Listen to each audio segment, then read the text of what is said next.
Robin, आपसे मैं जानना चाहती हूँ, किताब भी आपकी आने वाली है, ट्रम्पोटोपिया। आप कह रहे हैं कि गाइड बुक कि किस तरीके से डिकोड करें और टिप्स फॉर वर्ल्ड लीडर्स कि डोनाल्ड ट्रंप से कैसे डील करें। मतलब डोनाल्ड ट्रंप से डील करने के लिए हो सकता है ऐसा कुछ? वो तो इतने अनप्रेडिक्टेबल कहे जाते हैं।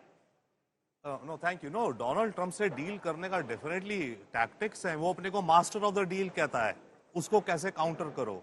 ये न्यूयॉर्कर है, न्यूयॉर्कर का बिल्डर डेवलपर है, वो लोग कैसे नेगोशिएट करते हैं हाई सोसाइटी में न्यूयॉर्क में, उसको काउंटर करो। और इंटरनेशनल रिलेशंस में गेम थियरी होती है, गेम्स कैसे खेली जाए, तो नेगोशिएट करने का। But thank you so much.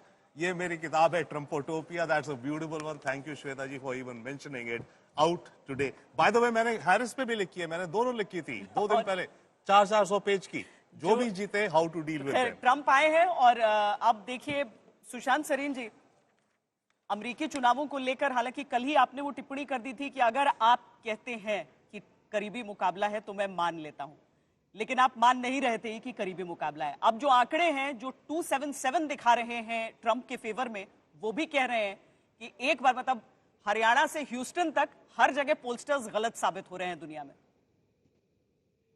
Shweta, वो उसमें कोई बहुत अचंभा नहीं होना चाहिए, क्योंकि आधे से ज्यादा पोलस्टर्स और मेन स्ट्रीम मीडिया, जिसको लेगेसी मीडिया भी लोग कहते हैं, बहुत सारे लोग ऐसे हैं, वो अपनी जो उनकी एक डिजायर होती है, जो चाहत होती है, उसी को अपना एनालिसिस बना लेते हैं।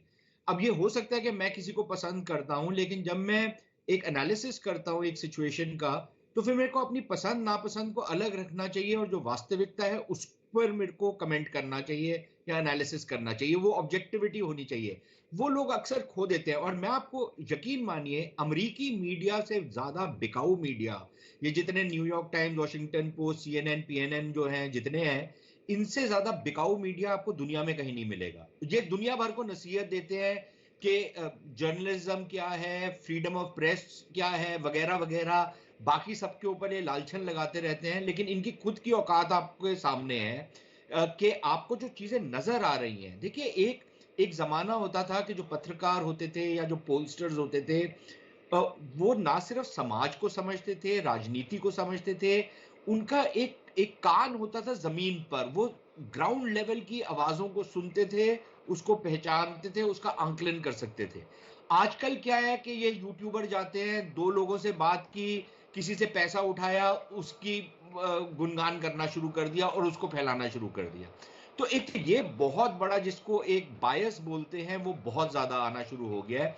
और देखिए, मेरा मानना यह था कि ट्रंप के खिलाफ इन्होंने, उनके जो अपोनेंट्स थे, वो जो कर सकते थे उन्होंने किया। उसके ऊपर गलत केस लगाए, उसके ऊपर तमाम तरीके का एक लिहाज की मुहिम चलाई, सारे मेन स्ट्रीम मीडिया ने जो कुछ कर सकते थे करा। उसके बावजूद अगर इस तरीके का एक कैंडिडेट को इतना सपोर्ट मिल रहा है पब्लिक में, और जिस तरीके की दहशतगर्दी की है लिबरल्स ने, और मैं लिटरली इंटेलेक्चुअल दहशतगर्दी थी कि अगर आप ट्रंप का टोपी पहन के कहीं पे घूम रहे हैं तो आपको पकड़ के वो हरास करते थे, आपको तंग करते थे, आपके ऊपर वो आपको कैंसिल करते थे। यूनिवर्सिटीज में, फॉर एग्जांपल, अमेरिका की यूनिवर्सिटीज की हम लोग दुहाई देते हैं, अगर आप, जो आपके प्रोफेसर जिस एक मानसिकता के हैं, अगर आप उस मानसिकता को नहीं दर्शाते तो आपको नंबर नहीं मिलते थे, आपको जॉब्स नहीं मिलती थी।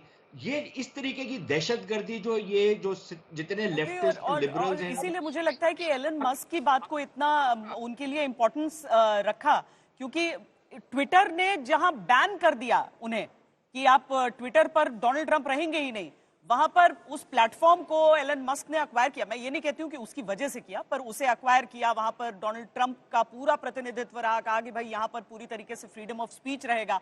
और आज जब डोनाल्ड ट्रंप अपनी विक्ट्री स्पीच देते हैं तो उसमें भी इसका एलन मस्क का जिक्र करते हैं। हमारे साथ पिनाक रंजन चक्रवर्ती भी पूर्व राजनयिक जुड़ चुके हैं और साथ में हमारे साथ पूर्णिमा नाथ भी जुड़ी हैं, रिपब्लिकन पार्टी की नेता हैं। बहुत स्वागत है पूर्णिमा नाथ जी। मैं अगली प्रतिक्रिया आपकी चाहती हूँ डोनाल्ड ट्रंप की इस शानदार जीत पर, और भारत और अमेरिका के बीच जो गर्मजोशी रही है वो हम उम्मीद कर सकते हैं कि क्या और बढ़ेगी डोनाल्ड ट्रंप के आने के साथ?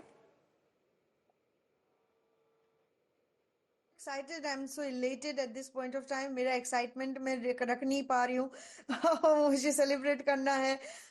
मैं आपको बताऊं कि ये जो दौड़ था, it was a fantastic and exhilarating campaign for us as well. Communicating to the other side of the people. ये जो मीडिया जो एक रोल प्ले किया है डोनाल्ड ट्रंप को एक हिटलर बनाने में, they were very successful, modern day Hitler बना दिया.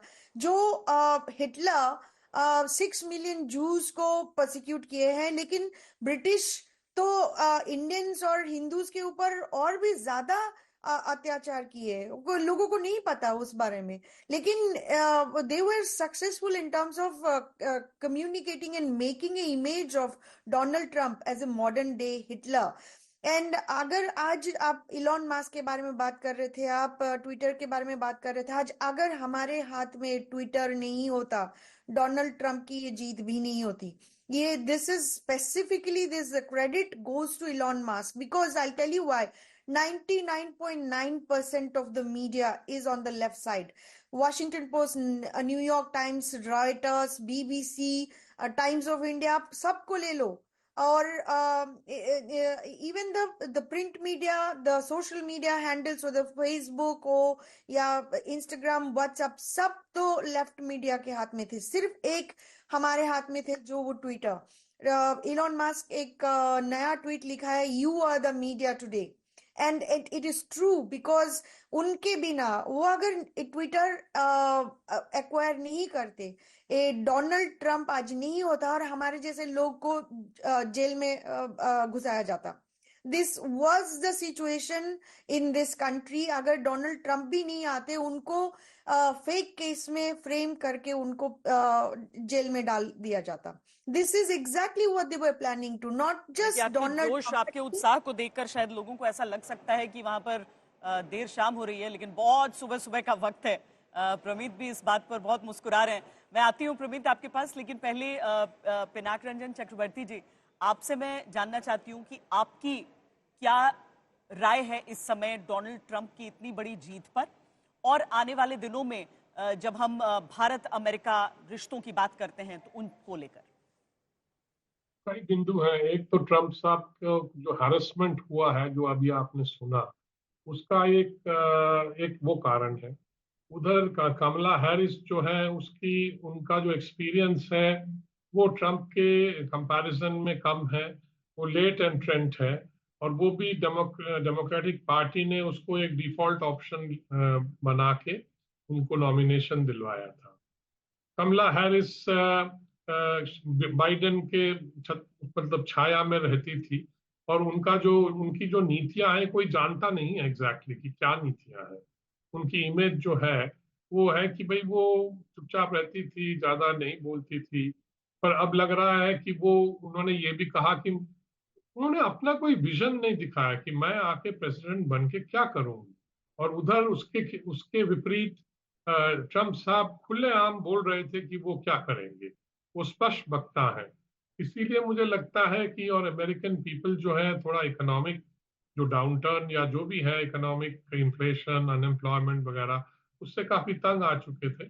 और मुझे लगता है उसका भी एक पड़ा है. इमिग्रेशन का काफी असर पड़ा है, क्योंकि अमेरिकन जो वर्किंग क्लास, मिडिल क्लास लोग हैं, जो नॉन कॉलेज येट वर्कर्स हैं, जो कॉलेज कभी नहीं गए पर काम करते हैं, अपना जिंदगी लाइवलीहुड अर्न करते हैं, उनको ऐसे लग रहा था कि हमारे यहाँ ये जो इतना इमिग्रेशन हो रहा है, इससे हमें तकलीफ हो रही है, हमारे जॉब्स जा रहे हैं.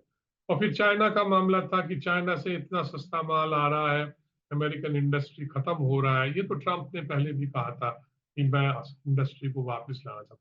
ये सारे मिला के मुद्दे हैं. और उधर कई सेक्शन है जो ट्रंप के वोटर्स हैं, वो यूक्रेन वॉर को भी पसंद नहीं कर रहे थे. इतना पैसा यूक्रेन को दिया गया है और फिर भी कोई नतीजा नहीं है, क्योंकि वो प्लान था कि लड़ते रहो और हमारा आर्म्स एंड एम्यूनिशन बिकता रहे.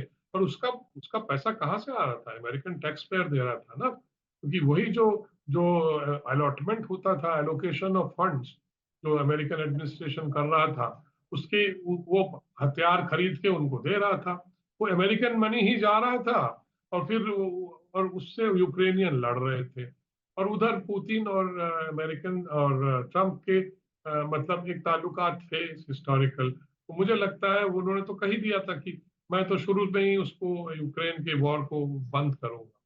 और फिर फॉरेन पॉलिसी की मैं बात कर रहा हूँ, और फिर इसराइल है, वो भी चाहते हैं कि गाजा में युद्ध बंद हो, तो प्रेशर तो वो डालेंगे इन पे।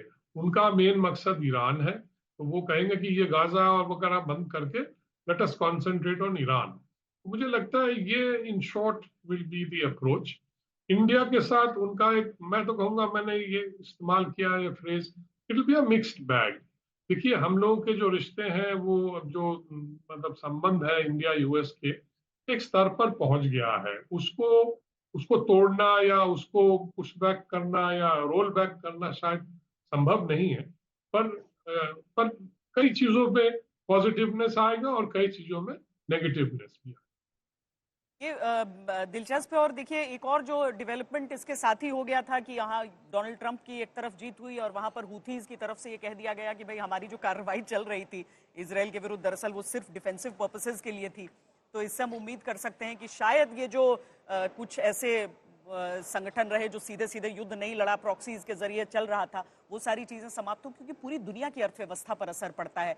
प्रमीत जी, इसीलिए मैं आपसे जानना चाहती हूँ, क्योंकि जो भारतवंशी रहते हैं अमेरिका में, हमारी कल भी इस बात पर चर्चा हो रही थी, लेकिन आप लोग का योगदान आर्थिक तौर पर बड़ा है, रोजगार जनरेट करने की भूमिका में आप सब हैं। इस समय ट्रंप अब राष्ट्रपति हैं नए, तो उनकी नीतियों के साथ, उनके वादों के साथ आप उन परिस्थितियों को कैसे देख रहे हैं? ट्रंप ने कुछ मुद्दे बहुत ही almost 900 rallies he has conducted across America. तो हर प्रदेश में जाके उन्होंने अपनी बात बहुत स्पष्टता से रखी, and he is a master communicator, and he very effectively communicate, बड़े अच्छे से वो सामान्य आदमी को बड़े सरल भाषा में समझाते हैं। जैसे इमिग्रेशन का मुद्दा हो तो he in the first term he started talking about कि I will build a wall, कि पूरे मैक्सिकन बॉर्डर पे मैं वॉल बना दूंगा और इलीगल इमिग्रेंट्स को आने ही नहीं दूंगा। तो एक आदमी को समझ में आता है। देन मागा, make America great again, this slogan itself is so catchy and appealing that you can't just ignore that. And then he started talking about make America affordable again as well. तो सबसे बड़ी समस्या आज American सामान्य आदमी को है, वो है इन्फ्लेशन और महंगाई बढ़ी हुई। एंड इरिस्पेक्टिव ऑफ दुनिया के किसी भी कोने में अगर आप चुनाव देखें तो एक सबसे बड़ा महत्वपूर्ण मुद्दा होता है महंगाई। और महंगाई के मुद्दे पे he was very clear and people were trusting him when he is saying that I will help the economy, I will make America affordable again, I will put tariff, I'll bring back the jobs। तो उसमें लोग, American लोग उन पे ज्यादा विश्वास करने लगे। और तभी आपने देखा कि, और एक केवल एक जरूर एक मुद्दे पे वो थोड़े से, I think they had to take a back seat, that is on the abortion rights, कि महिलाओं को अपने बॉडी के साथ जो करना है उन पे खुद का अधिकार होना चाहिए। उसी वजह से आप देखें कि थोड़ा सा ये जो टाइट रेस दिख रही थी अपने को, ये because of that particular issue. अगर वो नहीं होता तो शायद आपको 60% रिपब्लिकन और ट्रम्प साहब को वोट जाते और 40% विपक्ष को वोट जाते। But coming back to your point कि हाउ ट्रम्प साहब will effectively deal with India.